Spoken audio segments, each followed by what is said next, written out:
Hello, आप सभी को संकल्प एकेडमी की तरफ से बहुत बहुत वेलकम। मैं सोनू आप लोगों की साइंस की फैकल्टी रहने वाली हूँ इस पूरी जर्नी के अकॉर्डिंग। और इस जर्नी में हम लोग जो हैं अभी साइंस में बायो वाले पोर्शन से स्टार्ट करेंगे। तो आज आपका जो बहुत इम्पॉर्टेंट और अच्छा सा टॉपिक जो रहने वाला है वो रहेगा digestive system. So let's start with this topic. So आपका जो पहला टॉपिक है दैट इज डाइजेस्टिव सिस्टम।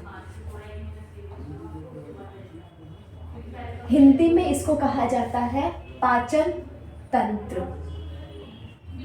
देखो, इस टॉपिक के बारे में पढ़ने से पहले मैं आपको थोड़ा सा इसका इंट्रोडक्शन दे दूं कि आखिर इसमें क्या होता है। देखो, सिस्टम या तंत्र की अगर हम बात करते हैं तो सिस्टम या तंत्र क्या होता है। सिस्टम कहते हैं बॉडी के सिस्टम, किसको कहते हैं? ग्रुप ऑफ ऑर्गन्स, अंगों के समूह को, ग्रुप ऑर्गन्स के ग्रुप्स को क्या कहते हैं? सिस्टम कहते हैं। हमारी बॉडी जो सबसे बेसिक जिस चीज से बनी होती है उसको कहा जाता है सेल, यानी कि कोशिका। हमारी बॉडी की ये क्या होती है? हमारे शरीर की ये होती है इकाई, यानी कि smallest unit of a living body. एक जीवित या सजीव की शरीर की सबसे छोटी इकाई किसको कहा जाता है? भाई कोशिका, यानी कि सेल को। जब कई सारी कोशिकाएं मिलती है, ग्रुप ऑफ सेल्स को कहा जाता है टिश्यू, यानी कि ऊतक। जब कई सारे टिश्यूज मिलते हैं तो बनता है ऑर्गन, यानी कि अंग। और ऐसे ही जब कई सारे अंग मिलते हैं तो बनता है ऑर्गन सिस्टम, यानी कि अंग तंत्र।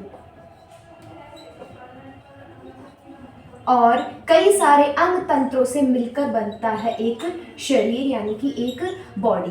तो यहाँ पे हम कौन से ऑर्गन सिस्टम की बात कर रहे हैं? हम बात कर रहे हैं डाइजेस्टिव सिस्टम। तो डाइजेस्टिव सिस्टम में आएंगे कई सारे ऑर्गन्स। तो वो कौन से ऑर्गन्स? यानी कि वो सारे के सारे अंगों का समूह जो क्या करते हैं? जो करते हैं भाई डाइजेशन, यानी कि पाचन। पाचन में सम्मिलित होने वाले सभी अंगों के समूह को मिलाकर कहा जाता है पाचन तंत्र, डाइजेस्टिव सिस्टम। डन। अब बात करते हैं कि व्हाट इज डाइजेशन, आखिर ये पाचन क्या होता है। तो पाचन यानी कि डाइजेशन क्या है? डाइजेशन आपके शरीर की एक क्रिया है। कैसी क्रिया? बायोलॉजिकल रिएक्शन, यानी कि जैविक प्रक्रिया है। It is a type of biological reaction. यह एक प्रकार की जैविक प्रक्रिया होती है। हमारे शरीर में, यानी कि ह्यूमन के शरीर में या एनिमल की बॉडी में कई सारी रिएक्शंस चल रही होती हैं एक टाइम पर। किस तरीके की रिएक्शंस होती है? तो ये जो रिएक्शंस होती हैं जो आपके शरीर में चलती हैं, ये बायोलॉजिकल रिएक्शंस को सबको एक साथ में मिलाकर कहा जाता है मेटाबॉलिज्म। मेटाबॉलिज्म, या आप हिंदी में कह लो तो इसको कहते हैं चयापचय। चयापचय, व्हाट इज चयापचय या फिर मेटाबॉलिज्म? चयापचय क्या होता है? चयापचय होता है the sum total of, metabolism is the sum total of all the biological reactions which are taking place in a living body. किसी भी सजीव के शरीर में होने वाली सभी की सभी जैविक प्रक्रियाओं को साथ में मिलाकर कहा जाता है चयापचय। अब ये जो रिएक्शंस होती हैं ये भाई दो तरीके की होती हैं, यानी कि चयापचय दो प्रकार का होता है। एक इसको कहते हैं कैटाबॉलिज्म। कैटाबॉलिज्म, कैटाबॉलिज्म को हिंदी में कहा जाता है अपचय। और एक होता है एनाबॉलिज्म।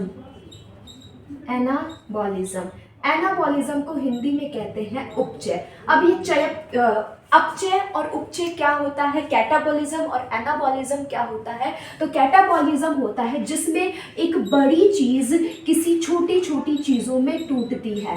जब बड़ी चीज से छोटी छोटी चीजें बनती है, इस तरीके की बायोलॉजिकल रिएक्शन को कहते हैं कैटाबॉलिज्म, यानी कि इस तरीके की जैविक प्रक्रिया को कहा जाता है अपचय। और जहां छोटी छोटी चीजें, कई सारी छोटी छोटी चीजें मिलकर एक बड़ी चीज बनाती है, इस तरीके की रिएक्शन को कहते हैं एनाबॉलिज्म, यानी कि उपचय। ठीक है। तो अब आप बताइए, खुद सोच के बताइए कि ये जो बायोलॉजिकल रिएक्शन यानी कि डाइजेशन होता है ये किस तरीके की रिएक्शन है? कैटाबॉलिज्म या एनाबॉलिज्म?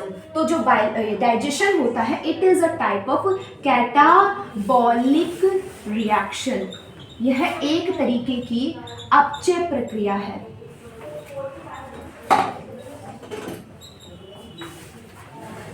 यह एक तरीके की अपचय प्रक्रिया होती है, ठीक है।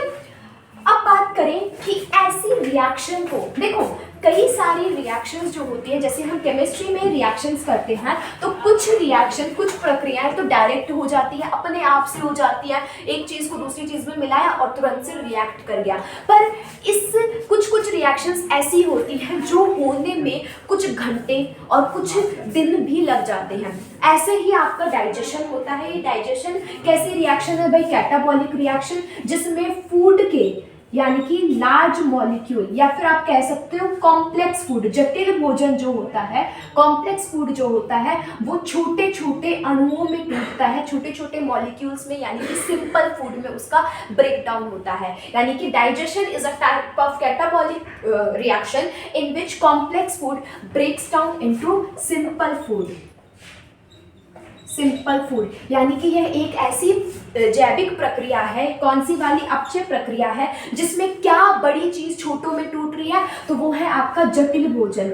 जटिल भोजन जो होता है वो सरल भोजन में टूटने का काम करता है। जटिल भोजन सरल भोजन में टूटता है। पर जैसा मैंने आपको बताया, कुछ रिएक्शंस तो अपने आप हो जाती है, तुरंत से होती हैं, और कुछ रिएक्शंस को करवाने के लिए हमें उसमें डालना होता है कैटलिस्ट, जिसको कहा जाता है अभिक्रिया, जिसको हम क्या कहते हैं? अभिक्रिया या उत्प्रेरक। तो जो हमारी बॉडी की ये जो डाइजेशन है ना, ये अपने आप से नहीं होता है, इसमें क्या करना होता है? हमें ऐड करना होता है कैटलिस्ट। और वो कैटलिस्ट क्या है? वो उत्प्रेरक क्या होते हैं? वो होते हैं बेटा एंजाइम्स, ठीक है। तो कॉम्प्लेक्स फूड को सिंपल फूड में ब्रेक डाउन होना इज नोन एज डाइजेशन, और इसमें जो कैटलिस्ट होते हैं वो क्या डलते हैं? वो डलते हैं एंजाइम्स। एंजाइम्स इस कॉम्प्लेक्स फूड को सिंपल में तोड़ने का काम करते हैं। अब यहाँ पे एंजाइम से रिलेटेड जो आपके एग्जाम्स में क्वेश्चंस पूछे जाते हैं वो क्या, कि ये जो एंजाइम्स होते हैं ये किसके बने होते हैं? तो एंजाइम्स बने होते हैं 99.9% enzymes are made up of proteins. किसके बने होते हैं? ये होते हैं प्रोटीन्स के बने। और एंजाइम्स को क्या कहा गया?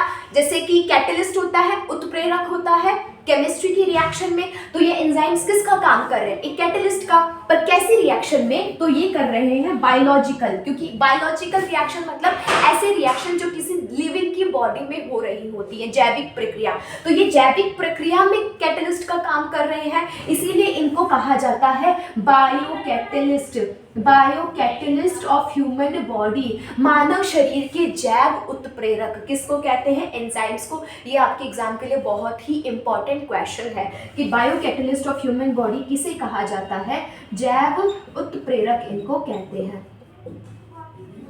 एंजाइम्स को कहा जाता है जैव उत्प्रेरक। और किसके बने होते हैं? ये बने होते हैं प्रोटीन्स के। एक एग्जाम में आपके क्वेश्चन आया था, काफी बार ये रिपीटेड क्वेश्चन होता है, एंजाइम्स के रिगार्डिंग कौन सी स्टेटमेंट सही है या नहीं है। तो पहला था कि all enzymes are proteins, second statement थी कि ऑल प्रोटीन्स आर एंजाइम्स। तो जो पहली स्टेटमेंट है वो सही है कि सारे के सारे एंजाइम्स जो होते हैं, यानी कि मोस्टली बोलते हैं वैसे तो, बट आप ये कह सकते हो कि एंजाइम्स तो प्रोटीन होते हैं, पर सारे प्रोटीन एंजाइम हो वो जरूरी नहीं होता, क्योंकि कुछ प्रोटीन्स एंजाइम्स बनाते हैं और प्रोटीन्स के उसके अलावा और भी काम होते हैं। सिर्फ एंजाइम बनाना प्रोटीन का काम नहीं होता, इसीलिए सब एंजाइम्स प्रोटीन होते हैं, पर सारे प्रोटीन एंजाइम हो ऐसा जरूरी नहीं है, ठीक है।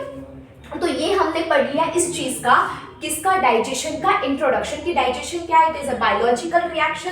और किस तरीके की बायोलॉजिकल रिएक्शन है? तो कैटाबॉलिक रिएक्शन है, अपचय प्रक्रिया है। और इसमें क्या होता है भाई? कॉम्प्लेक्स फूड सिंपल फूड में टूटता है।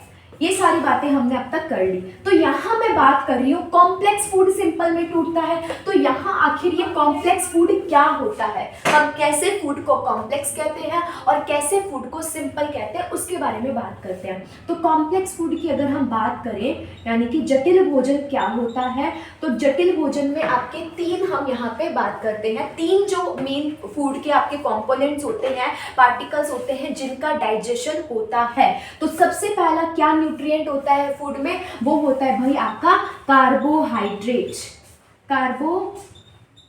हाइड्रेट, जिसको हम शुगर यानी कि शर्करा के नाम से भी जानते हैं। तो ये क्या होती है, ये होती है इसकी कॉम्प्लेक्स फॉर्म यानी कि जटिल रूप, जिस रूप में हम इसको लेते हैं। पर इसका ब्रेकडाउन सिंपल फॉर्म में होती है। तो कार्बोहाइड्रेट किस सिंपल फूड में या किस सिंपल फॉर्म में टूटते हैं, तो वो होता है ग्लूकोज।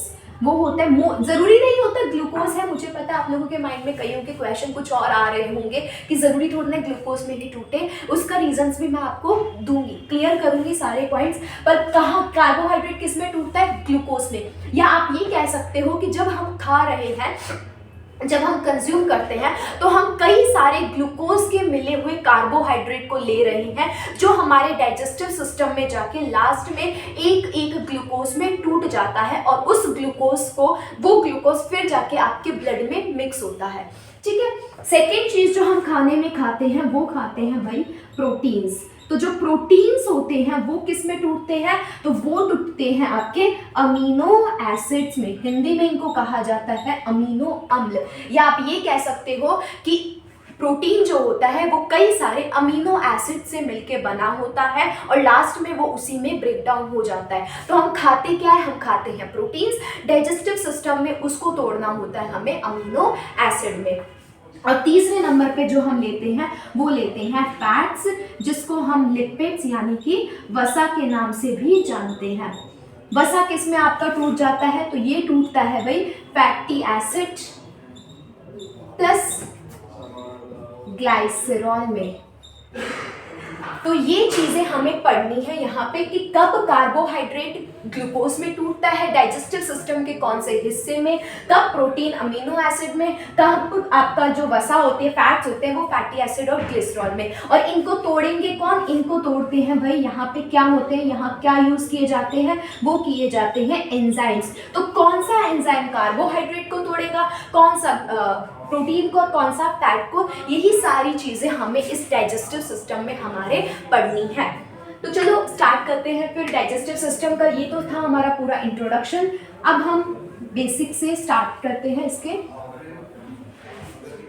देखो, डाइजेस्टिव सिस्टम यानी कि पाचन तंत्र की अगर हम बात करें, तो हमारा जो पाचन तंत्र होता है ये दो हिस्सों में बटा हुआ होता है। Digestive system of humans digestive system you can see is divided into two parts. एक हिस्से को इसके कहा जाता है एलिमेंटरी कैनाल, एक हिस्से को इसके कहते हैं एलिमेंट्री कैनाल, जिसको हिंदी में कहते हैं आहार नली। एक हिस्सा होता है इसका आहार नली और दूसरा हिस्सा इसका होता है डाइजेस्टिव ग्लैंड्स।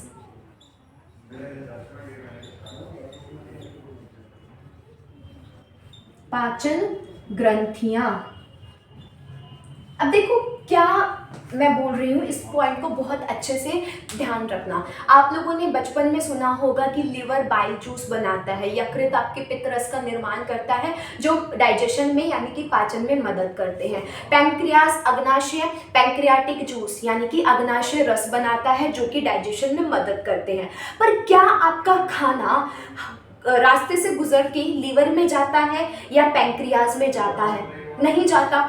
ना तो लीवर में यकृत में जाता है, ना आपका खाना पैंक्रियाज यानी कि अग्नाशय में जाता है। पर ये लीवर और पैंक्रियाज दोनों के दोनों डाइजेशन में मदद कर रहे हैं जूस बना के, और उस जूस में होते हैं एंजाइम्स। तो इसीलिए हमने डाइजेस्टिव सिस्टम को, तो आप ये कह सकते हो कि लीवर जो है या पैंक्रियाज जो है वो आपके डाइजेस्टिव सिस्टम पाचन तंत्र का हिस्सा है, पर वो एलिमेंट्री कैनाल का हिस्सा नहीं होता। तो इससे हमें क्या पता चल रहा है कि व्हाट इज एलिमेंट्री कैनाल? तो एलिमेंट्री कैनाल में वो हिस्सा आता है जहां से आपका खाना हो के सच्ची में गुजरता है, और वहां पे दूसरी साइड होते हैं आपके डाइजेस्टिव ग्लैंड्स, जो एलिमेंट्री कैनाल का हिस्सा हो भी सकते हैं, यानी कि उसके अंदर भी पाए जा सकते हैं, या हो सकता है कि उससे बाहर पाए जाए, पर वो डाइजेशन में मदद करें। किस तरीके से मदद करते हैं? वो मदद करते हैं अपने जूस बना के, और उस जूस में क्या होते हैं? उसमें होते हैं एंजाइम्स। तो एंजाइम्स नहीं रहेंगे तो आपका खाना नहीं पचेगा। जो हम खाना खाते हैं वो पचता किसकी वजह से? एंजाइम्स की वजह से। अदरवाइज अगर एंजाइम्स नहीं होंगे तो वो आपकी उस बायोलॉजिकल रिएक्शन, जो डाइजेशन की रिएक्शन है, उसको नहीं करवाएंगे, और वो रिएक्शन आपका खाना पचने में जहाँ 3 से 4 घंटे लगते हैं, वहाँ पे शायद 3 से 4 दिन या 3 से 4 हफ्ते और महीने भी लग सकते हैं, या हो सकता है कभी भी वो खाना ना ही पचे। तो एलिमेंट्री कैनाल की अगर हम बात करें तो ये एक बड़ी सी पाइप होती है जिसकी लंबाई होती है कुल 33 फीट। 33 फीट लंबी ये पाइप है। स्टार्ट होती है ये कहाँ से? ये स्टार्ट होती है आपके माउथ से, यानी कि मुंह से। मुंह में आपकी ग्लैंड जो पाई जाती है उस ग्लैंड का नाम होता है सलाइवरी ग्लैंड। हिंदी में इसे कहा जाता है लार ग्रंथि। लार ग्रंथि ये कौन सा जूस बनाती है? तो ये बनाती है भाई सलाइवा, यानी कि लार। ये लार का निर्माण करती है जिसके अंदर होती है एंजाइम्स जो डाइजेशन करवाते हैं। सेकेंड नंबर पे हम बात करें तो सेकेंड नंबर पे इस पे आता है ईसोफेगस। ईसोफेगस जिसको हम दूसरा जिसका नाम होता है फूड पाइप, और हिंदी में इसे कहा जाता है भोजन नली। भोजन नली। कंफ्यूज मत होना, पूरे के पूरे एलिमेंट्री कैनाल को कहते हैं आहार नली, और उसका एक हिस्सा होता है ईसोफेगस फूड पाइप जिसको कहते हैं भोजन नली। इसके अंदर किसी भी प्रकार की कोई ग्लैंड यानी कि कोई ग्रंथि नहीं पाई जाती, तो इसलिए यहाँ पे कोई जूस या कोई एंजाइम नहीं होता और यहाँ कुछ नहीं होता। इसलिए ये हमारे एलिमेंट्री कैनाल का इकलौता ऐसा हिस्सा है जहाँ पे किसी भी प्रकार का कोई डाइजेशन यानी कि पाचन नहीं होता। ऐसा हिस्सा जहां किसी प्रकार का कोई पाचन नहीं होता है। तीसरे नंबर पे आपका आ जाता है स्टमक, हिंदी में जिसे कहा जाता है अमाशय। अमाशय। स्टमक की अगर बात करें तो स्टमक में जो आपकी ग्लैंड पाई जाती है, ग्रंथि पाई जाती है, इस ग्रंथि का नाम होता है गैस्ट्रिक ग्लैंड। हिंदी में इसे कहते हैं जठर ग्रंथि। जठर ग्रंथि। और इस गैस्ट्रिक ग्लैंड क्या बनाती है? ये बनाती है भाई गैस्ट्रिक जूस। जठर रस का यह निर्माण करने का काम करती है। जठर स्टमक के बाद में जो चौथे नंबर पे आपका आता है वो आता है स्मॉल इंटेस्टाइन, जिसको हिंदी में कहा जाता है छोटी आंत।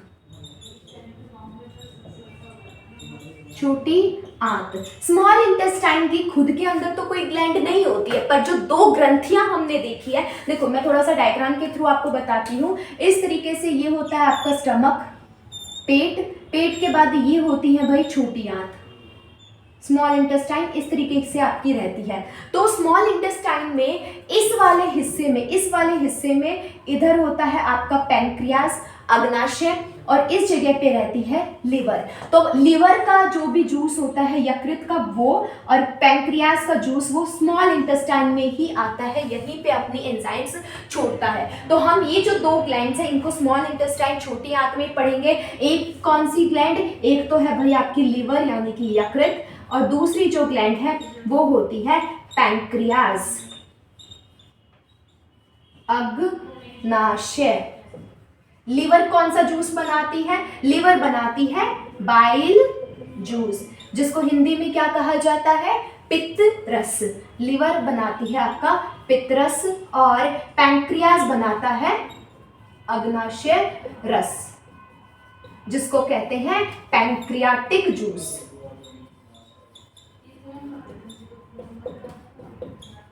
Pancreatic juice. पांचवें नंबर पे लार्ज इंटेस्टाइन, बड़ी आंत। यहां पे भी कोई ग्लैंड नहीं होती, इसलिए इधर कोई भी डाइजेशन नहीं होता है। जितना भी डाइजेशन होता है वो स्मॉल इंटेस्टाइन तक आके आपका खत्म हो जाता है। और लास्ट एनस यानी कि गुद्दा, जिससे आपका अनडाइजेस्टेड फूड, जो खाना नहीं पच पाया, वो क्या होता है? बाहर निकल जाता है। तो ये सारा होता है आपका डाइजेस्टिव सिस्टम का पूरा पार्ट। इन सब से मिलकर पूरा तंत्र बना होता है, और ये सारे आपके डाइजेशन में मदद करते हैं। अब इसमें एक एक सिस्टम के बारे में हम नेक्स्ट क्लास से यानी कि नेक्स्ट वीडियो से कंटिन्यू करेंगे। आई होप आप लोगों को इतना समझ में आया होगा। जिन्होंने पहली बार या काफ़ी दिनों बाद ऐसी क्लास ली है, साइंस के बारे में पढ़ा है, कई सारे हैं जिन्होंने लास्ट 10th क्लास में पढ़ा था, अभी बहुत तो गैप हो गया है, तो इसीलिए मैंने ऐसा टॉपिक उठाया जो हम लोगों को याद ही रहता है। तो इससे थोड़ा थोड़ा शायद कुछ रिवीजन आप लोगों का हुआ। क्लास पसंद आई हो तो हमारे चैनल को ज़रूर लाइक करें, सब्सक्राइब करें, और इसको लोगों को शेयर ज़रूर करें ताकि आपकी तरह और भी लोग पढ़ें और हमें भी मोटिवेशन मिले। Thank you so much.